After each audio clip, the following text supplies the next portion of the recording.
Hi, I'm Stella from Warwickshire's School Library Service, and I'm going to talk in a bit more depth about one of our shortlisted books for the Warwickshire Junior Book Award 2020. Tom Palmer's book, D-Day Dog, takes us into the theme of the Second World War. When we selected this title, we did not know that we would be spending these weeks in our homes. Many older people who lived through that war of 1939 to 45 have compared life at that time with the situation we have now, particularly where key workers and volunteers were taking on roles to keep people as safe as possible in their homes, and also the acts of kindness from neighbours to help with shopping or care at home. But wartime was a different situation.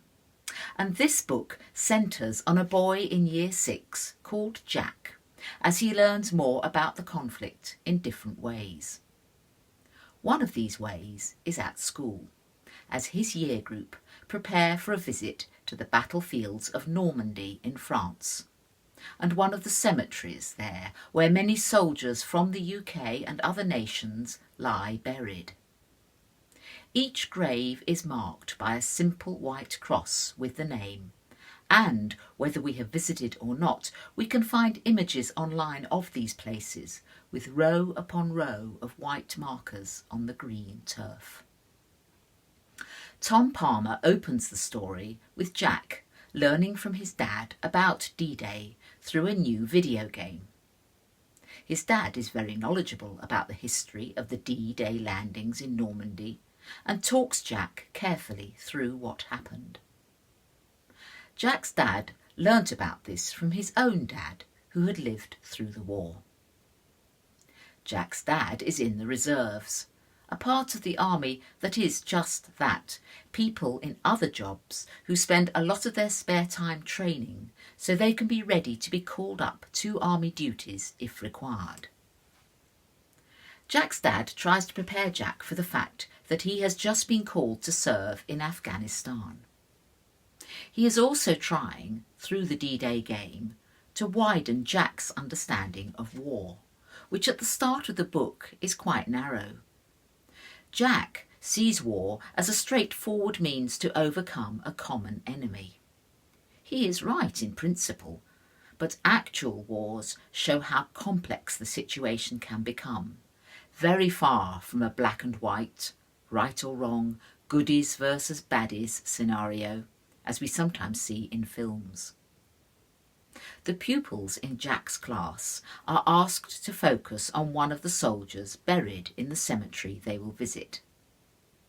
Jack's choice, and that of one of his classmates, opens up the story to examine more widely the different roles that were undertaken and the different ways in which people died during the war. Jack becomes interested in the role of the dog that served with his chosen soldier, and this investigation becomes the main storyline in the book, alongside Jack's own increasing understanding of the wider impact of the war and the reasons it took place. Looking after his own dog, Finn, helps Jack to try to understand what it was like for the paratrooper he researches for their role in the D-Day landings, a man called Emile Cortet and his dog, Glenn. Meanwhile, Jack comes to a greater understanding of his classmates through the preparation for the trip to Normandy and the trip itself, especially through a girl who has recently joined the class called Cassie. He also learns a lot from the coach driver on the trip. Jack is quite mixed up in his understanding of the trip and the situation at home with his father going off to a conflict zone. Through the coach driver, he learns about other conflicts, like the Falklands War of the 1980s, and through Cassie he learns more of the current crisis in Syria. D-Day Dog is published by Barrington Stoke, who ask their authors to write books that are shorter in length, but with no less depth of characterisation or plot. They have also kindly released a PDF of the story, just for you who are participating in the award, so that you can read the text, even if you cannot get hold of the published book. We hope you like the book and that it opens up some questions for you, not only about the Second World War, but about war in general, the situation of refugees, and some of the resonances with this current situation of being confined for the most part to our homes and immediate families. There are ways you can learn more about war and conflict to help you understand the background to D-Day Dog. I'm going to read these now, but they will also be available separately as a download for you to follow up afterwards. Do ask your parents first if they can tell you about their parents or grandparents and what happened to any in your family who lived through that war. Were they in the armed services? What was it like for those left at home? What voluntary jobs did they do? Perhaps they were from a country other than the UK. What was it like for those who were children growing up through the war? 6 years is a long time in a young person's life. Do your parents or grandparents remember the Falklands conflict that started in February 1982? What do they remember about that time? Can you see similarities and differences with the Second World War? Is anyone in your family serving in the armed forces at the moment?